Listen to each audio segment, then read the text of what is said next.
Sebenarnya pertanyaan lebih mengutamakan ini tidak tepat ya, karena pada dasarnya dua-duanya utama.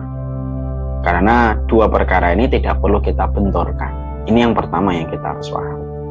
Cuma kalau kita mengulik kepada hukum, maka kita harus paham hukumnya memang suami itu lebih tinggi daripada orang tua kita. Saya tanya sama Umu ya. Seorang perempuan itu ketika sebelum menikah, urutan ketaatan dia itu bagaimana? Allah, Rasul, orang tua, ya atau tidak? Ya betul.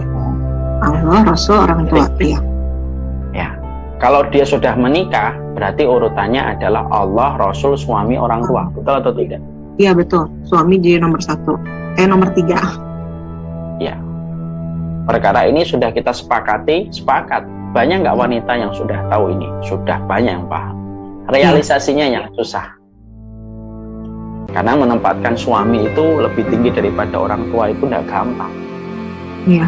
Berapa banyak seorang suami yang berapa banyak istri yang begitu mudah membicarakan kekurangan dan kesalahan seorang suami. Ya, ketika dia lupa bahwasanya bagaimanapun seorang suami selama dia tidak berlaku dosa besar, maka dia urutan adalah yang harus ditakzimkan. Setelah kita mengetahui urutan ini, walaupun tadi pada poin yang sebelumnya saya sudah menyampaikan, sebenarnya dua kubu ini tidak dipertentangkan dan tidak perlu dibenturkan. Lah, cara supaya tidak membenturkan gimana? Maka jadilah seorang istri yang betul-betul mampu menarik kebaikan hati suaminya dalam setiap perkataan dan perbuatan. Melapangkan, berusaha menyenangkan, berusaha menahan emosi, berusaha untuk menahan perasaannya. Ketika suami dalam kondisi lapang, ana yakin insya Allah suami akan mengizinkan istrinya untuk takzim kepada orang tua. Tapi dengan satu syarat juga yang harus diperhatikan, sang istri juga memuliakan keluarga dan orang tua dari suami. Kalau orang tua dari suami sudah diberikan takzim yang terbaik dari seorang menantu, maka ibu akan mendapatkan dua dukungan. Dukungan yang pertama orang tua dari suaminya, dan yang kedua hati suaminya. Ibarat kata ya Bu ya, kalaulah ada seorang laki-laki telah mendapatkan istrinya memuliakan orang tuanya, ibarat kata di depan pintu rumahnya ada 100 wanita cantik, dia tidak akan pernah tergiur. Kenapa? Karena takzim yang diberikan istrinya kepada orang tua, sebagaimana takzim dia kepada orang tua dia sendiri, itu akan menjadikan hati wanita itu menjadi pemenang di hati seorang suami. Karena itu akan dipikir terus orang suami, aduh istri saya ini taat betul, baik betul sama orang tua saya. Ini harganya paling mahal. Ini harganya paling mahal. Biasanya kasus perselingkuhan tanpa membenarkan posisi laki-laki yang jelas salah. Biasanya perselingkuhan itu terjadi ketika seorang suami tidak merasa mendapatkan seorang istri yang bisa menjadi partner baginya untuk berkhidmah dan birrul walidain kepada seorang bapak dan ibu. Makanya betul kata Umamah bintul Harits. Umamah bintul Harits radhiyallahu anha itu ketika akan menikahkan putrinya berkata, jagalah orang tuanya, menangkanlah hati orang tuanya. Jadi Umamah ini seorang wanita, seorang sahabat Rasulullah wanita yang ngomong sama putrinya ketika akan menikah. Kamu nanti kalau sudah nikah nak, menangkanlah hati suamimu dengan kamu berbakti kepada orang tuanya. Kalau ini sudah dilakukan, maka apapun yang dilakukan istri kepada orang tuanya pun akan di-backup dan dibantu sama suaminya. Sembari kita minta kepada Allah setiap waktunya, semoga dimudahkan dalam urusan khidmah kepada mertua dan kepada orang tua. Setelah ikhtiar dilakukan, maka mintalah kemudahan dari Allah Subhanahu wa taala. Ya, Allah pasti akan memudahkan. Walladzina jahadu fina lanahdiyannahum subulana. Orang yang bersungguh-sungguh pada jalan kami, pasti Allah yang akan menunjukkan jalannya. Kalau ada suami bete gitu, tanya aja kenapa bete, kenapa ini, apakah perlu saya rubah. Ibu jangan tanya ke saya, ibu harus tanya ke suami. Apakah perlu ibu saya taruh ke sini mas, atau bagaimana sih caranya supaya kamu lapang hatinya.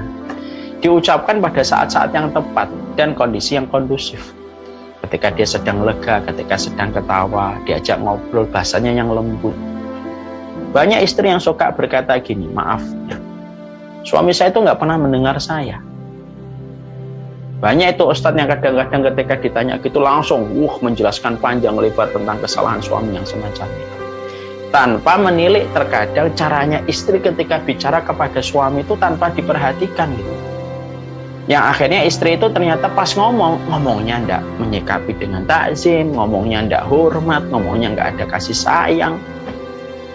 Ya siapapun, nggak usah suami ibu, kalau sudah dibicarakan dengan cara menyalahkan, menyudutkan, mendiskreditkan, ndak ada orang yang mau bicara dalam kondisi yang semacam itu. Makanya bicaranya yang baik ketika dalam kondisi lapang, mengatur suara, kondisi. Bagaimanapun ini adalah pintu surga.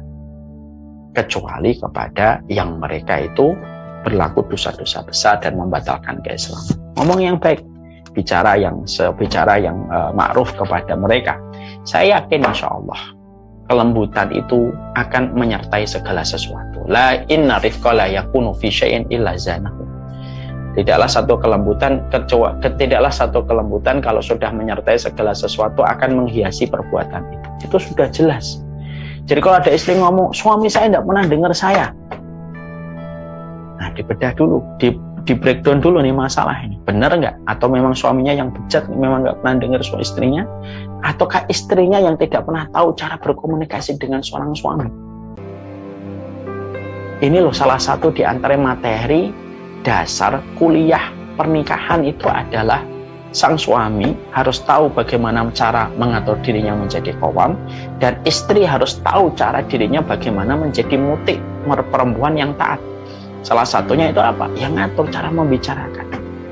Makanya sampai Umamah bintul Haris itu menyampaikan gini, jaga tidur suamimu, jaga makan suamimu. Lu sampai urusan tidur dan makan itu Umamah ngasih nasihat sama putrinya. Nanti kalau kamu nikah, nak, pastikan suamimu itu urusan makan. Kenapa? Laki-laki itu kalau lapar bergejolak emosinya. Pastikan cukup tidurnya. Kalau laki-laki kalau kurang tidur susah diajak bicara musyawarah. Lu sampai sedetail itu para sahabat wanita ketika memahami karakter laki-laki. Nah masalahnya sekarang enggak. Banyak perempuan yang lebih paham artis Korea daripada suaminya. Ya, artis Korea kan dibayar untuk menyek-menyek. Ya dia memang dibayar untuk itu. Kalau suami kita kan, ya memang kita dibayar dengan surga. Kita harus lebih paham suami kita. Kita harus paham dengan suami kita. Itu yang kita harus mengerti, itu yang kita harus paham. Wallahu a'lam bishawab.